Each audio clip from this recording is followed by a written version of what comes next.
All right, we're going to start in a couple of minutes here. We'll wait till 1 o'clock. 1 minute? Is it 1 minute?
All right. Good afternoon, everyone. We're going to get going here. Separations between dwelling units. We all know those separations, especially duplexes, especially that 1-inch air gap. It's always a challenge working with contractors to make sure that we have fire protection. And that's one of the reasons why we wanted to have Nathan speak. He's been doing fire prevention now and stuff, and also a housing inspector at FNHC. Nathan is a member of the Cayuga Nation. It's one of the six nations, and he's from the Wolf Clan of the Grand River Territory. Nathan attended construction engineering technician program at Mohawk College back in 2011. He joined FNHC as an infrastructure intern, I think 2011. Yeah. I was at FNHC and I got kicked out 2008. And then I got welcomed back, and Nathan I think he's been there since 2011, right? Yeah, he was an IS guy going around communities. He actually lived in Thunder Bay for a while, servicing some of the North Shore communities when he first started. So he was just a young guy when I was excommunicado. No. Anyways, so he's been doing great work, and he started to go into the fire field, and he's been doing great stuff with communities. And as most of us know, FNHC is a service that's related to all First Nations.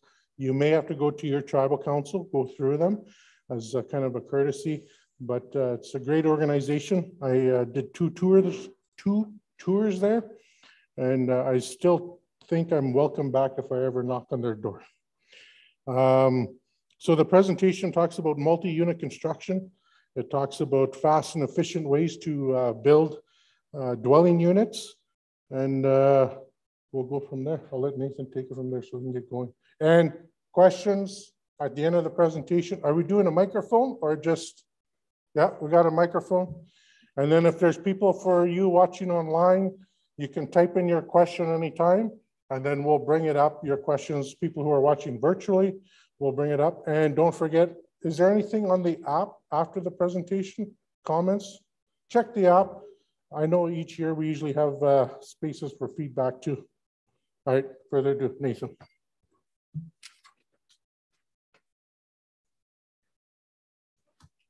Afternoon, everyone. Let me know if there's any problems hearing me or anything like that. I'll try to speak as loud as I can.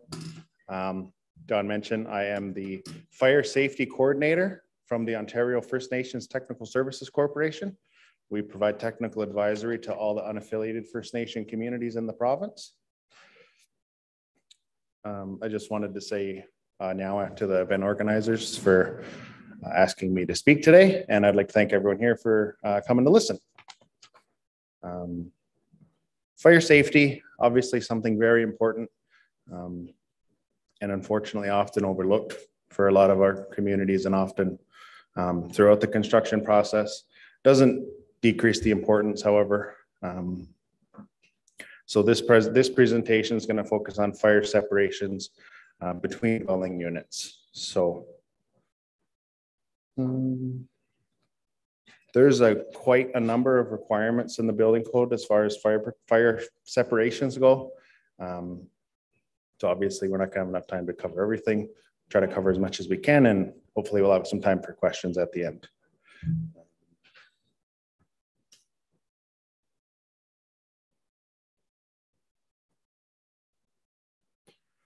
So, you know, just to start, we may ask, why even focus on fire safety? Obviously, during construction, there's a lot of issues we can spend our resources and time focusing on. Energy efficiency, obviously a big one. Air tightness, R values, structural quality and types of finishes, all sorts of things like that.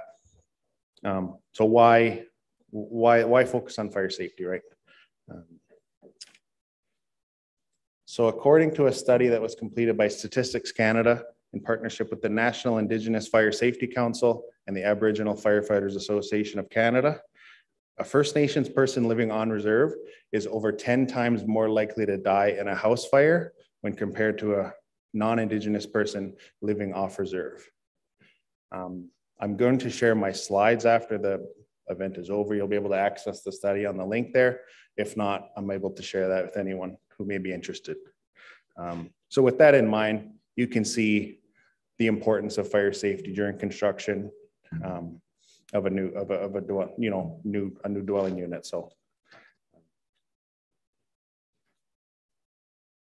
what is a fire separation? Maybe something you're familiar with, maybe a term you've heard before.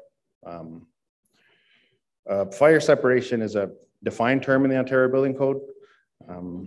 It is defined as a construction assembly that acts as a barrier against the spread of fire. It could be, I'll touch on it again later in the presentation. It could be a vertical separation like a wall, could be a horizontal separation like a floor, a roof, or a ceiling. So there's a lot of different configurations and things like that. But just keep in mind, it's always between dwelling units. So we'll touch on that here. So this is just a basic floor plan of a single family dwelling unit, 1 bedroom, bathroom, a couple basic rooms, things like that. Pretty small standard house you might come across. With a unit like this, you're not likely to come across a requirement for any fire separations. It's 1 dwelling unit. There's 1 family, 1 individual that was going to live there. As is often the case, we need to build more houses. We need to build more with less. So how do we do that? We build multi-dwelling units. So you take that dwelling, you take this floor plan, and you mirror it. So you have 2 dwelling units attached to each other. They share a common wall, and this is what you could call a duplex. In this instance, you're going to require that fire separation between those 2 dwelling units where that red line shows. You're going to have 1 dwelling unit on the left side of the line and another dwelling unit on the right-hand side of the line. Pretty straightforward from the plan view perspective, and this is probably as kind of simple as it gets as far as fire separations go.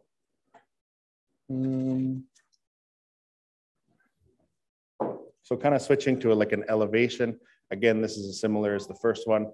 It's a single family home, 1 occupant, 1 family. You're not going to come across a situation where you're going to require a fire separation. Again, if you take that to a duplex style unit, Obviously, they're sharing a common wall, and you're going to require protection. So same thing, one dwelling unit on the left side of the red line, one dwelling unit on the right-hand side, and the red line being the fire separation.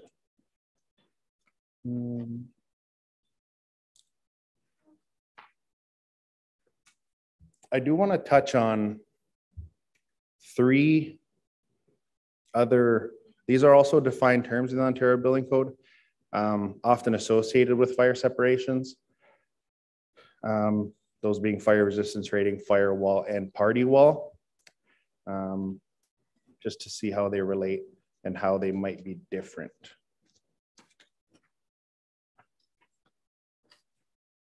So fire resistance rating, if you're looking through the code, you're looking at a set of drawings, anything like that, you're going to see a time associated with a fire separation. That typically is referring to the fire resistance rating. So it's a time in minutes or hours that the assembly is intended to withstand the spread of flame, smoke, things like that. For dwelling units, typically you're looking at 45 minutes, an hour, things like that, depending on the design, the configuration, all sorts of things like that.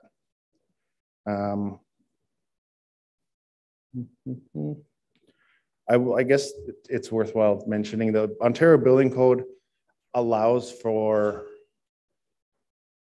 some, I guess, lessened requirements for renovations. So that does exist. More often than not, I want to focus on new construction. Like that's kind of the goal of this presentation, the goal of this event. So that's the plan. But they do exist as far as renovations go. A firewall sometimes will be used interchangeably with fire separation. They are different. They are different assemblies. They serve different purposes, and they are both defined in the code. The different definitions are there. If you think about a firewall, it's basically the ultimate defense against the spread of fire in a building. A firewall might look similar enough, but in terms of defining a building, it's going to subdivide a building into different buildings in terms of classification goes, where fire separations wouldn't do that. It's going to be one building. You're going to have fire separations between units, things like that. A firewall is basically, it's always typically going to be non-combustible construction, concrete block, things like that. And is basically requirements are more stringent than a typical fire separation. We'll kind of see some pictures coming up here. More often than not, it's not really something you would come across in like what you'd say like a Part 9 building, so a house, duplex, threeplex, things like that. Not really something you'd see very often, but might be a term you've heard before. I guess the biggest thing for keep in mind for a firewall, where it differs from a fire separation.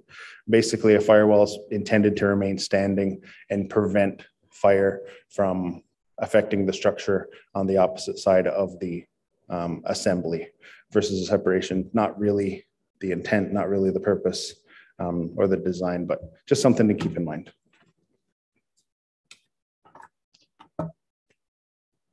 A party wall, again, another defined term. As far as construction goes, it's generally going to be fairly similar to a fire separation. It's going to look very similar, all that sort of thing. Basically, the thing to keep in mind, party wall is dividing a building for like real estate purposes. So you see townhouses and things like that in cities. Those are typically going to have party walls for, again, real estate purposes, subdividing for like freehold townhouses, things like that.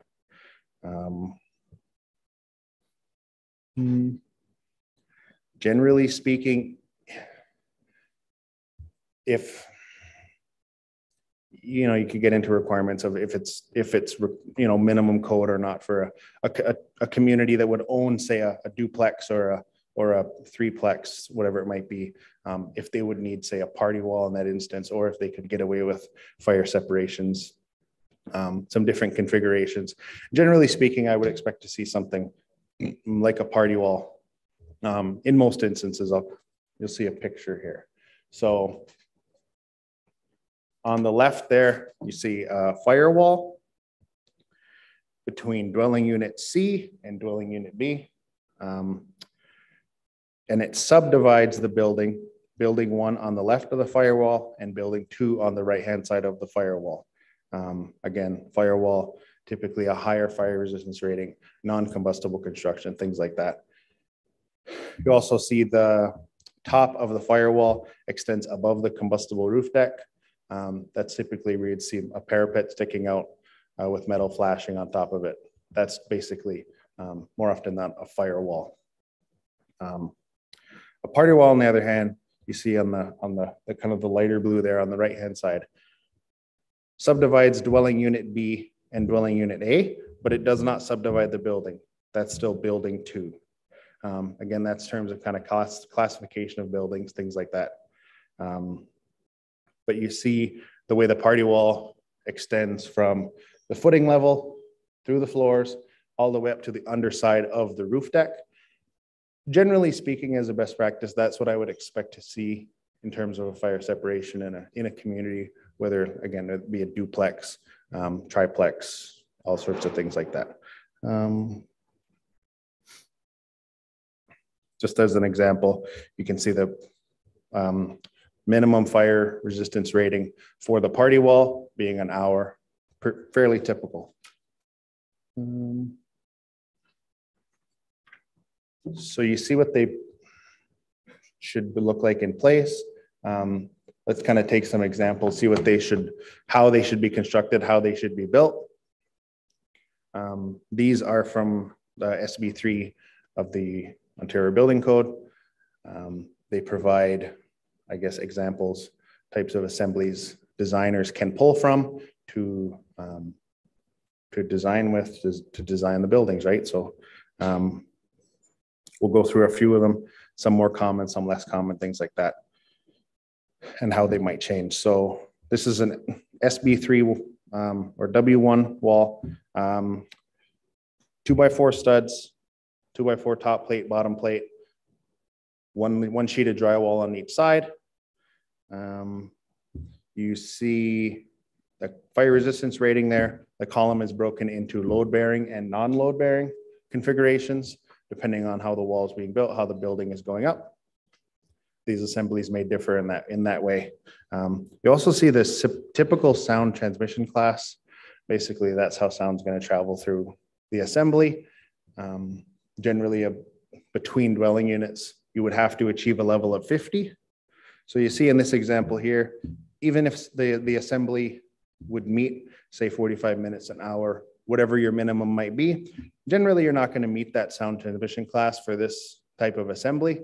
So not really something you're going to see very often in like a residential setting, something like this. You see some of the differences are you can have absorptive material, which is insulation, basically glass fiber, mineral fiber insulation, bat insulation. In the cavity, that helps with the sound transmission rating. The types of drywall, you see 15.9 millimeter type X drywall, that's 5/8. 12.7 millimeter drywall, that's 1/2 inch. You can have regular drywall, type X drywall. Regular drywall has some fire resistance capacity to it, just with gypsum in the core. And type X drywall has glass fibers in the core as well, and it helps increase that fire resistance rating of the product. Anything like that, I would just say, whenever you're into specific products performing in a certain level or performing a specific task, you just kind of want to make sure you're using products that are tested, labeled, all that sort of stuff to be used in that purpose, right?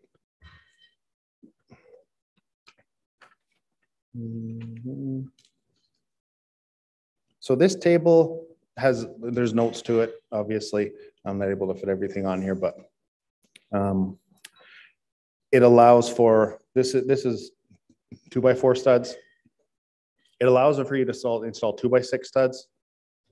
It doesn't make a difference as far as the ratings and things like that.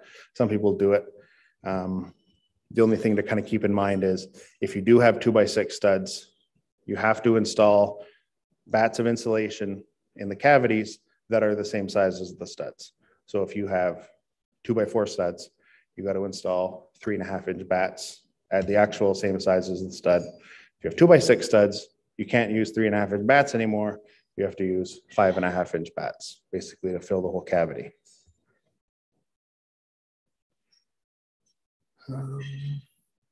So this would be like a partition. So between two dwelling units, like we kind of showed in the example there. The thing to keep in mind is an interior partition like this is required to be rated from both sides.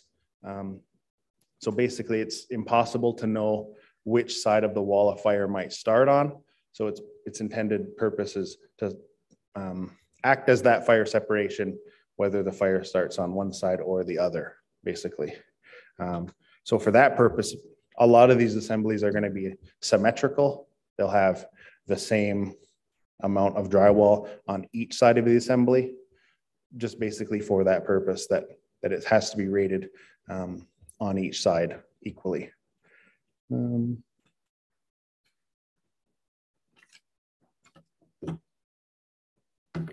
So this is basically the same type of assembly, a W2. The only difference being now you have 2 layers of drywall on each side of the assembly. Again, it can be 1/2 inch, 5/8 drywall, it can be regular, it can be type X. You can see how the fire resistance ratings increase based on the assembly. Again, the sound transmission rating is going to be generally not be high enough. So again, not something you're typically likely to see in like a new construction type of project. This is a W7 wall. This is a little different in that you have 2x4 studs installed in a staggered pattern on a 2x6 top and bottom plate. So you'll have drywall installed on each side, but they'll be installed on different sets of studs. Again, regular drywall, type X drywall, all sorts of configurations. You can have insulation on one side of the cavity, on both sides of the cavity, things like that. Again, you can see the sound transmission rating just by the nature of how this is being built is increasing. Again, we want to get to at least a 50. And, you know, we're getting there, right? So getting closer to something you might see. Again, if you're not going to meet those minimums, then technically it shouldn't be installed in this way, right? So here's one as an example. Same pattern, 2x6 stud, 2x6 top and bottom plate, 2x4 studs in a staggered pattern. This one has 2 layers of drywall on one side, 1 layer of drywall on the opposite side. So again, they're not always symmetrical. So just wanted to point out there are some different options there. And again, you know, you're starting to get into the 50 of that sound transmission class. So more something you might come across here. And again, one more step beyond that, you have the W9, which is the same configuration, staggered stud wall, but you have 2 layers of drywall on each side. Generally speaking, this is something I would expect to see as a you know, a good practice sort of thing like that. Maybe you can get away with less as far as minimum code goes, but we can do better than that, right? So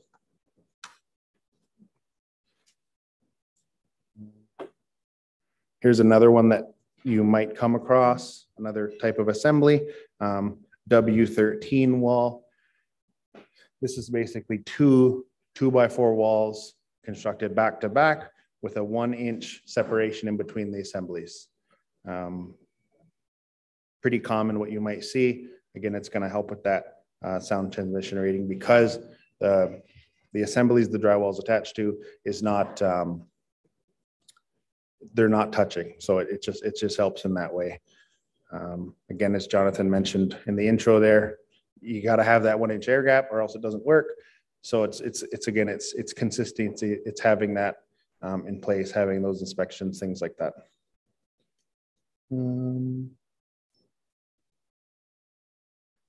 Same as before, you could have insulation installed in both walls, one of the walls, all sorts of different configurations, right?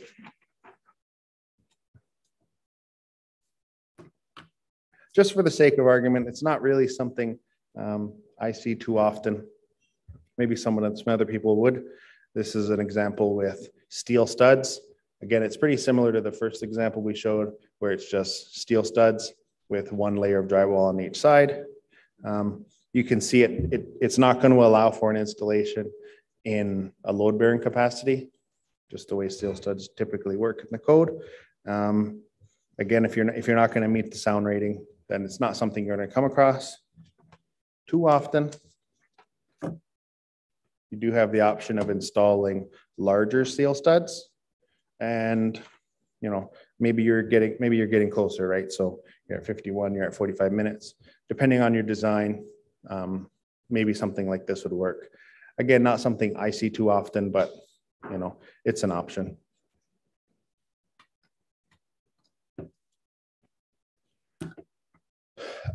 Another option, right? So concrete block. These are 6 or 8 inch concrete blocks, concrete block wall with drywall installed on either side. You can get into furring, you can get into things like that between the drywall and the block itself. Changes the configuration, but just wanted to point out another example. You can see the fire resistance ratings on an assembly like this are generally pretty superior, being of the non-combustible product, right? So again, not really something I would expect to see too often. If in like a wood framed building, different types of construction, maybe you'd come across something like this, but again, it is an option. Lastly, as far as walls go, an example of a EW wall, this is an exterior wall, where an exterior wall would be required to be rated as a fire separation. This would typically be required if a building is constructed very close to a property line. Basically, from the interior of the space, the wall would be rated to prevent the spread of fire outside of the building to an adjacent building on the next property. Again, different from a wall where an interior partition wall where it's rated from both sides. This is one where it's rated from inside the building going out. So you got the drywall, your studs, and some type of exterior siding or cladding. You can see the not available. This sound transmission rating doesn't really apply here because, again, it's an exterior wall. You don't have a dwelling unit on the opposite side of that wall.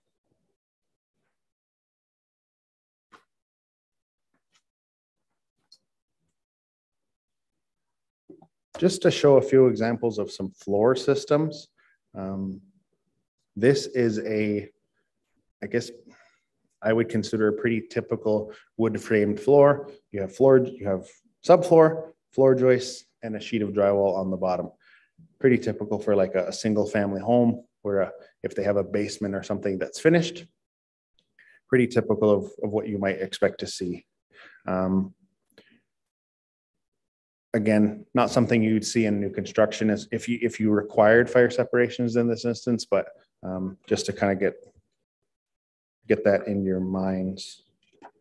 The thing to mention about floors is they are required to be rated from the underside. So basically, if you have a dwelling unit on top of another dwelling unit, the floor system would have to be rated from below. Basically, the fire presents the most significant hazard. Heat rises, right? So that's the way it works. And the rating is from the bottom. So, you're going to always have drywall, sort of things like that on the underside. And the top doesn't change all that much as far as fire resistance rating goes.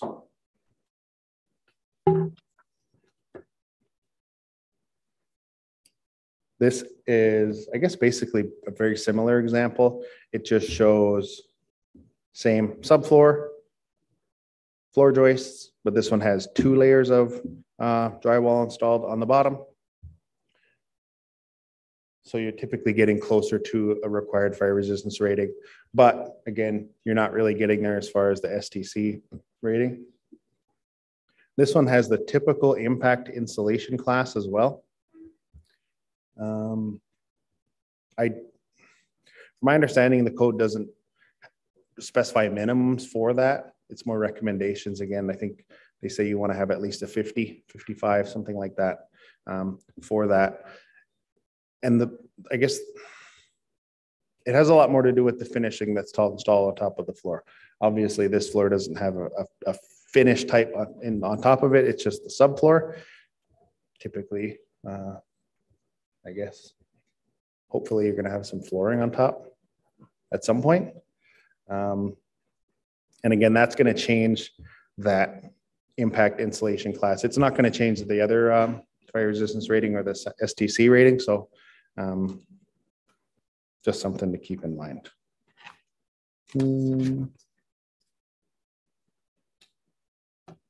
So here is one that's getting closer to, again, meeting that fire resistance rating and STC rating. So an F10 floor, this one has 2 layers of subfloor on top,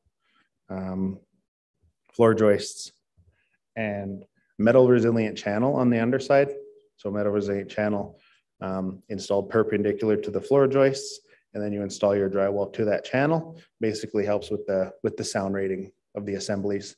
Something you can also do on vertical separations like walls. Again, those are examples all throughout the code. Just didn't include them in the slides here.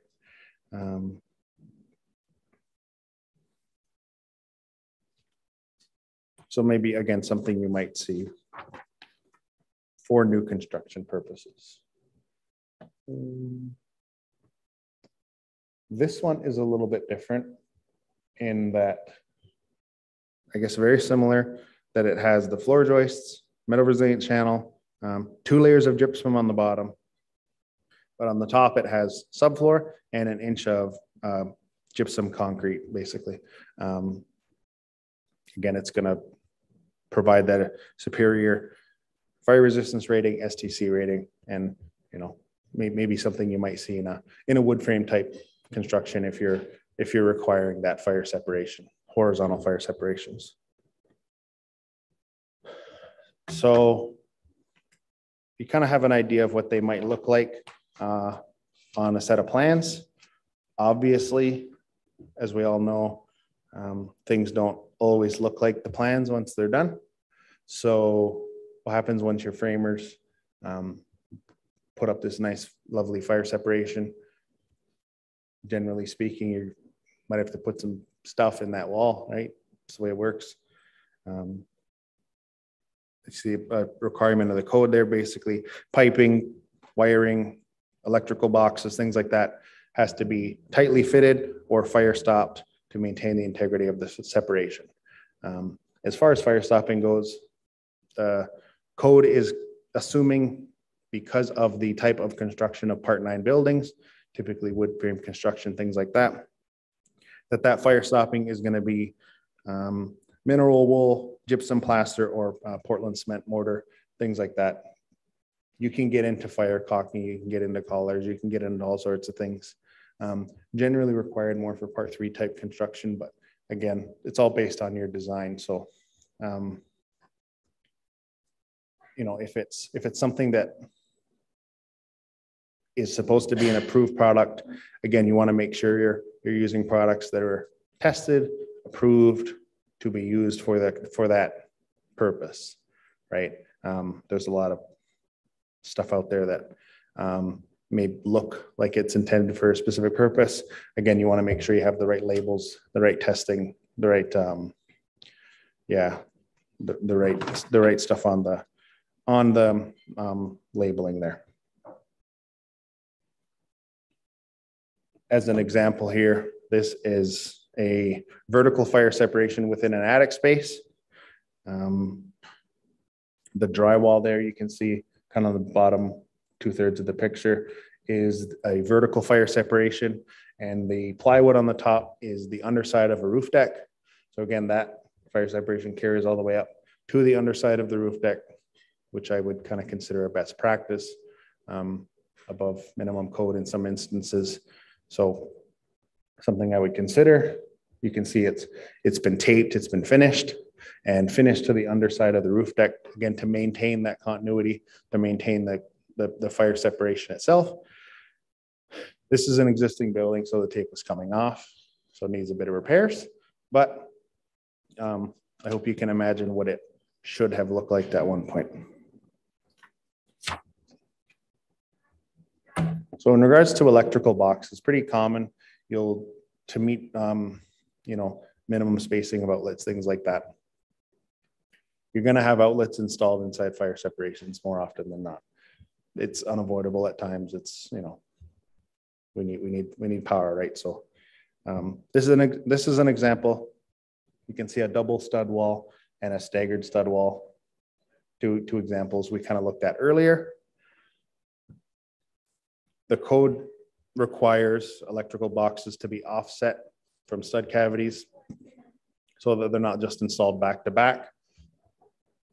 So you can see on both examples, they're kind of, on one side of the fire separation, they're on a certain stud cavity, opposite side of the fire separation, offset one stud cavity, in order to maintain that integrity. Again, you want to be tightly fitted, all that sort of stuff. Fire stopped as necessary. You also see kind of in the blue there on the example, again, as a best practice, some additional pieces of drywall installed to, again, help maintain that integrity of that separation. So just to make it so there's no openings, again, from one side of the separation to the other.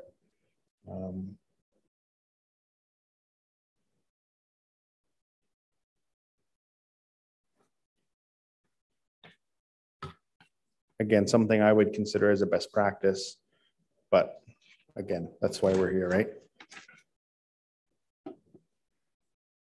An isometric view, same kind of concept. You can see the single stud wall, staggered stud and double stud wall. Again, those electrical boxes are offset by at least one stud cavity so that the integrity of the fire separation is maintained.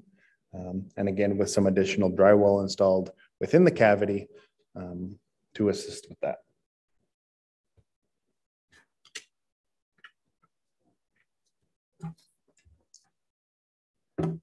So the last thing I wanted to bring up, separation of storage garages. So an attached garage you might have where a car would be parked in there, things like that. More often than not, you're not going to, if it's a single family home like this one here, there's not going to be requirements for fire separations in this instance.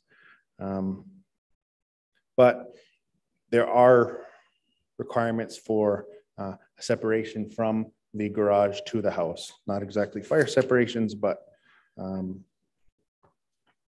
guess air barrier separations type of thing. So you see that same wall there between the garage and the dwelling unit. Basically has to have an air barrier to meet 925.3 of the code. It's all sorts of fancy language in there you can read. And basically that red line is going to be constructed similar to a exterior wall. It's going to have 6 mil poly, it's going to have plastic, it's going to have all that sort of stuff. Basically going to prevent exhaust fumes, gassing, things like that if a car is in the garage from entering into the house. Again, not necessarily something as far as fire separations.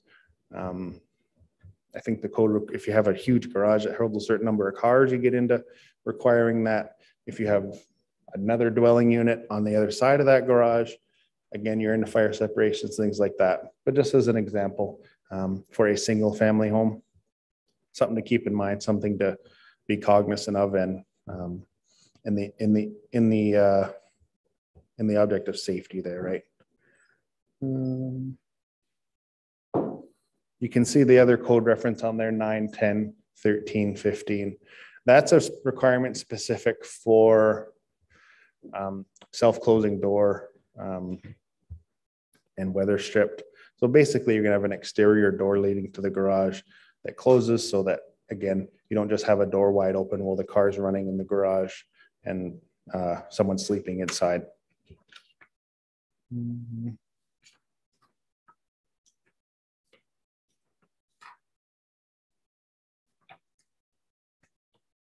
So that's all I have. I do hope we can at least promote some thoughts around fire safety and how we can build fire safe homes in our communities. I want to thank everyone for coming to listen today. If there's any questions, if there's any discussion to be had, we can absolutely have that. The last thing I want to say, if I don't get the chance, when you get home, make sure to test your smoke alarms. Thanks.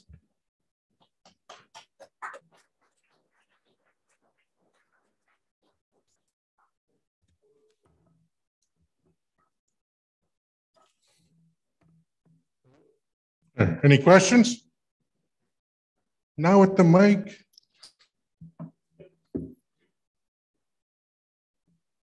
No? Okay, I have one. Does the door, like the garage, single dwelling, attached garage, is there anything requirements on the door? As far as fire separation? Yeah, is there anything we need to know? Not that I'm aware of. Like I would generally expect to see again, an exterior door, like a metal insulated door. You're not going to have a hollow core, like an interior door. Typically you'd see to a between like a bedroom or bathroom, things like that. You're going to have a metal insulated door. You're going to have, again, that self-closing device, weather stripped, all that sort of stuff. So it closes, latches when it's not in use, basically. I've seen people put doors, like you'll see a door, like a front door, and it has the glass, and the glass will slide up, and then it'll, and that's all well and good for our front door. If that was going to be installed in a garage door, to me, that's getting to the point where, hey, there's nothing guaranteeing that that's always going to be closed, that it's always going to be up, preventing those gases from getting back into the house, right? So there's a couple things to consider there, but. And one thing I think if there is going to be a door like that, one thing is kind of an automatic spring, yeah, in the hinges, just so it kind of closes on its own a little bit.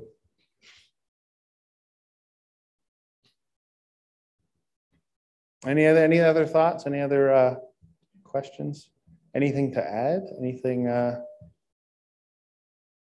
There's a lot of smart people in here. Oh, here we go.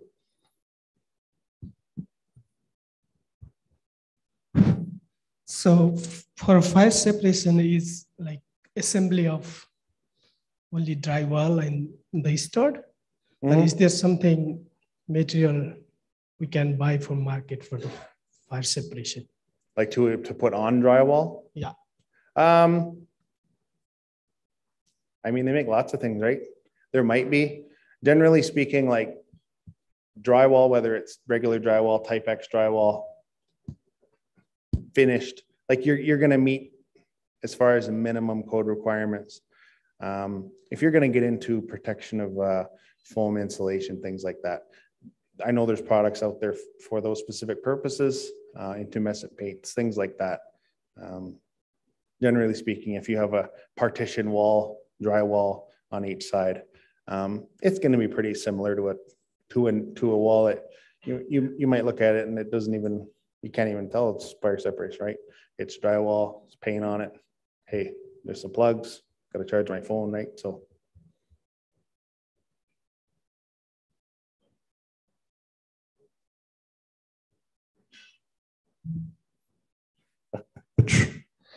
Okay. Mira? All right. Uh-oh, I got one. Oh, where?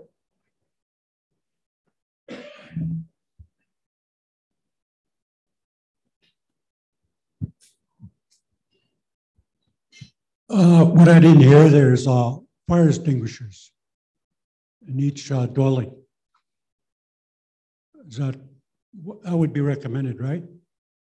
It would be recommended. The building code and the fire code both require fire extinguishers in a lot of types of buildings. Dwellings are excluded from that. As far as a requirement, it's something I would always recommend to have an ABC fire extinguisher in the dwelling unit. Know how to use it, know where it is, know if it's working, know if it's charged. If you don't have one, you can buy one. If you don't know how to use it, you can ask. If you can ask your fire department. If you don't have a fire department, you can email me and I can help you figure out how to use it. It is something I would recommend, but it's important to know, I guess, the limitations and again, the use, right? So yeah, 100%. Okay, one more, Patrick. I would ask about, oh, I'm so loud. Chimneys. Is there a way that we can make it more safer? Like we normally have chimney fires too. Chimney fire, right? Is that basically Yep. they got to be swept, right? They got to be maintained. They got to be clean. Basically, it's a chimney fire. More often than not, it's creosote built up in the chimney itself. Creosote can still catch fire. You get enough in there, you get hot chimney flue gases, and they light up, right? So unfortunately, not something I see a lot of is getting the chimneys clean, getting them maintained, but it is important, whether it's wood stove, fireplace, all sorts of things like that. Another thing about chimneys, would it be better if we go straight out the wall and straight up the outside wall instead of going right through the attic? As far as performance goes, from my understanding, a chimney is going to work better if the less time the chimney is outside, it's going to work better. So if you have a wood stove on the outside wall of your house, it goes out the exterior wall and then it goes up for, 15 feet, whatever it is. It's exposed to the colder weather on the outside and it doesn't allow the flue gases. It cools the flue gases down and the chimney isn't working as well as it should. If it's in an interior wall, inside of the house, inside the building envelope, everything like that, and it's outside of the building envelope for as short of a run as possible, the flue gases are going to stay warmer and the chimney is going to operate better. Again, more often than not, you see the stainless steel insulated chimneys on the outside. And that's, as far as minimum code, everything like that works. But from my understanding, as far as wood burning goes, if you can keep those flue gases hotter, that chimney is going to operate a bit better. Yeah, the other thing, just on seasoned wood is key also to keeping your chimney clean. But we all know we want to put in that nice green log so that it burns all night and you wake up in the morning, there's still fire. But that's a bad practice because then that creosotes up your chimney. And people always ask me, how many chimney fires can I have before I have to replace it? The technical answer is 0. But we heard when I took a wet certified course, the unofficial rule used to be around 3. But building inspectors never say that. So the answer is, you have a chimney fire, replace your chimney, because you may have the liner compromised, you may have the insulation compromised, or that might be a sign of getting some preheating of some of the adjacent non-combustible wood around the frame. And also, when you install a chimney, there's never no spare parts. So all those rings and all those separations, you have to put them in. Okay, we have a question here. Okay, talking about chimneys, there's where I come from, people use wood and some people use a fuel furnace. Is there a different type of chimneys that are required for each use? What was it after wood? What was it? They burn what? Fuel, Oil? oil? Yeah. So, okay, yeah. So yeah, there's going to be different products for different things, right? Basically, it's a stainless steel chimney that's intended and designed to operate with a wood burning appliance. It's generally going to be different than an oil burning appliance, right? Everything's tested, everything's certified. You want to have those right products in place and be using the right materials, the different sizing, all sorts of stuff like that. So they're operating efficiently and as they have been designed, right?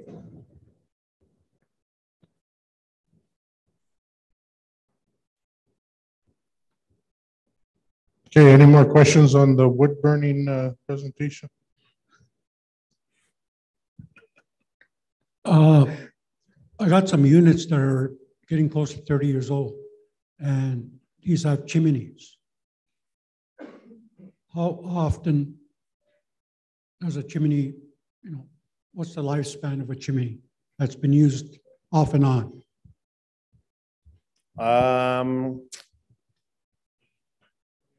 Yeah, I don't know. I don't even know the answer. Okay, to that. so Nathan's hasn't been around 30 years.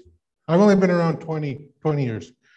But I tell, if you're renovating a house and that chimney's been there for 30 years, my recommendation would be you change it. Just change it. You can go through the process and get a visual inspection, a camera and all that kind of stuff. But I mean, in 30 years, you got the money's worth. So put a new system in. That makes sense.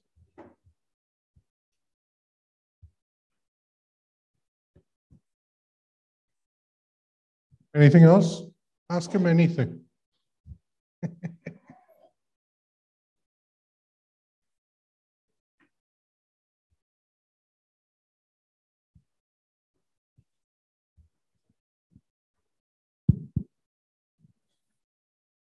Hello, Nathan. Hello.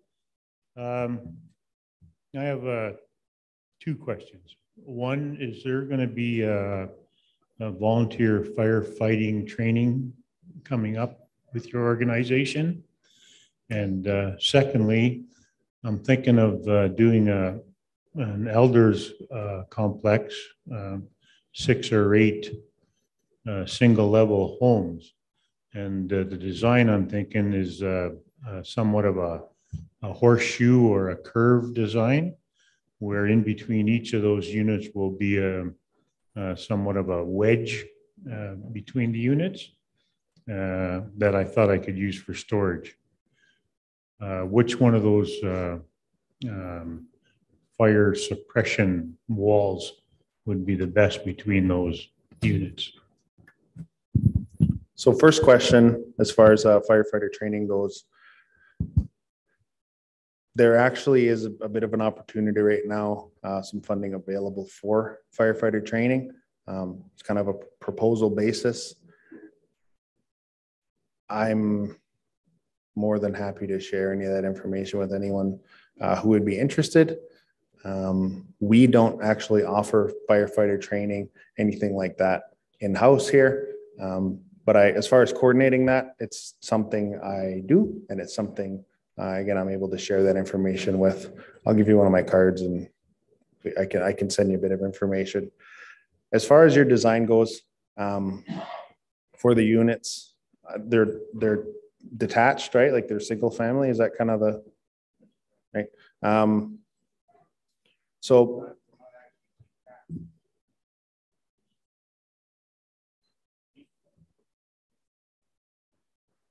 they are like, they're attached, right? Like they're, yeah.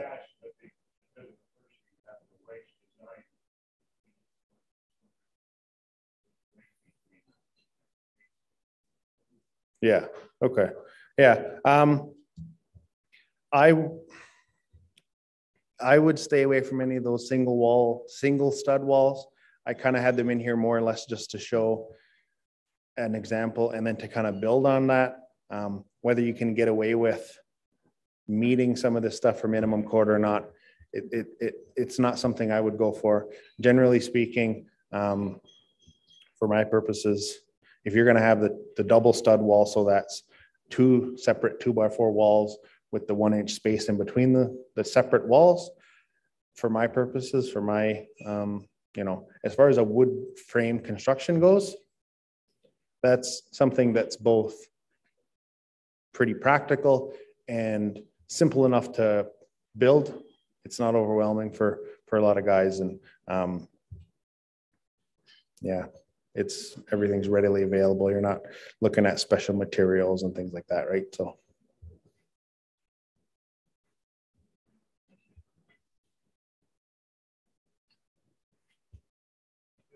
There was Yeah. one back there.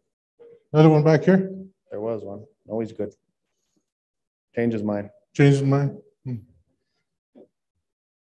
So the one thing about the building code now, and doesn't matter in Ontario, national, it's always up to the building inspector.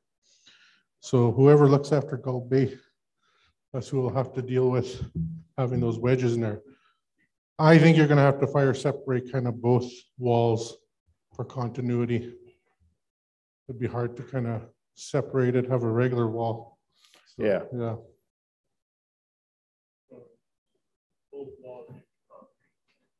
Concrete or one of those options of having the tight backs on both sides. That's usually the simplest one. Yeah, more often than not. They can be concrete. I'm not saying they can't, right? Then you can have a party.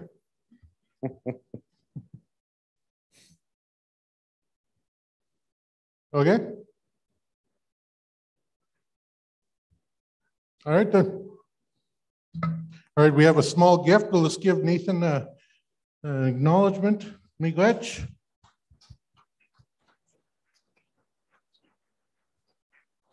Here's your building code on fire separations. No.